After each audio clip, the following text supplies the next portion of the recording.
Gibran pernah berbohong? Saya mengatakan, aku yakin pernah.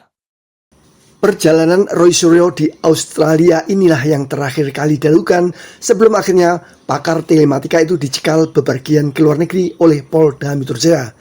Roy Suryo bersama 7 orang lain ditetapkan menjadi tersangka kasus fitnah dugaan ijazah palsu Jokowi. Roy sendiri pulang ke tanah air dengan membawa oleh-oleh 2 keajaiban dunia. Ini yang diceritakan Roy Suryo dalam podcast di Forum Keadilan, Madilog. Berarti Mas Roy tahu dicegah ke luar negeri dari media? Dari media, iya.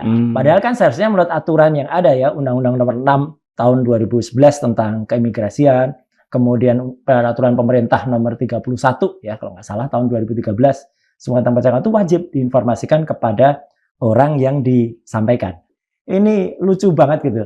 Saya bukan maling ayam, bukan teroris ya, bukan kemudian penjahat yang tapi hanya gara-gara seorang anak bangsa yang menyampaikan pendapat publiknya, dan itu sebenarnya dijamin oleh tidak hanya Undang-Undang Dasar ya 45 di pasal 28F, tapi dijamin oleh Declaration of Human Rights, bahkan dijamin juga oleh Undang-Undang Keterbukaan Informasi Publik nomor 14 tahun 2008. Kok dikenakan status ya, sudah statusnya aneh ya TSK, kemudian bahkan dikenakan aturan dalam Undang-Undang ITE, yang itu kalau Mas Marki lihat lucu banget itu, karena di pasal 32 dan pasal 35 aturan itu tidak dibuat untuk ini gitu.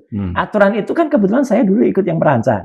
Itu untuk dokumen elektronik ketika seseorang mengirimkan sebuah berkas elektronik yang kemudian direkayasa.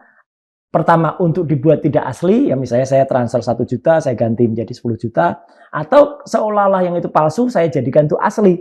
Nah itu baru kena itu gitu. Nah tiba-tiba katanya saya melakukan manipulasi. Dan mereka yang mengedit. Apanya yang diedit ya? Wong kami itu melakukan analisis ilmiah. Artinya gini, sebuah kekhawatiran yang menurut saya luar biasa konyol gitu ya. Sebelum ketika seminggu sebelum kami semua ditetapkan TSK itu kan, sebenarnya saya kan melakukan tambahan penelitian yang itu agak menggemparkan gitu, karena saya pulang dari Sydney waktu itu dari Australia dan membawa bukti yang tidak terbantahkan soal anaknya. Dan itu jelas bahwa anaknya tidak pernah lulus SMA, kurang 1 tahun ya, dan surat pernyataan dari Kementerian Dikdasmen itu juga ternyata bisa dikategorikan untuk aspal karena tidak pernah terjadi kayak gitu. Sampai saya jemput Mas Margi, itu adalah keajaiban dunia ke-9. Kenapa ke-9? Karena yang ke-8 itu ijazah ayahnya gitu. Itu ke-9 karena Sesdirjen dari Kemendikdasmen pun mengatakan kalau itu dia baru lihat itu pertama kali satu-satunya gitu loh yang pernah dikeluarkan. Karena kurang, rapotnya harusnya 3 tahun itu cuma 2 tahun.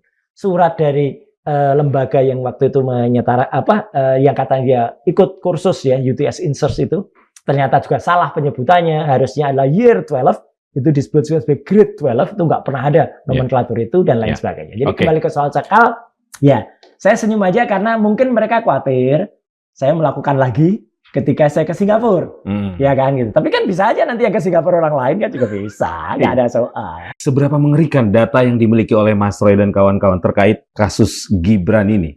Ini fatal, karena bisa membuat berlakunya undang-undang yang pasal 7 gitu ya, Undang-Undang Dasar pasal 7 soal impeachment.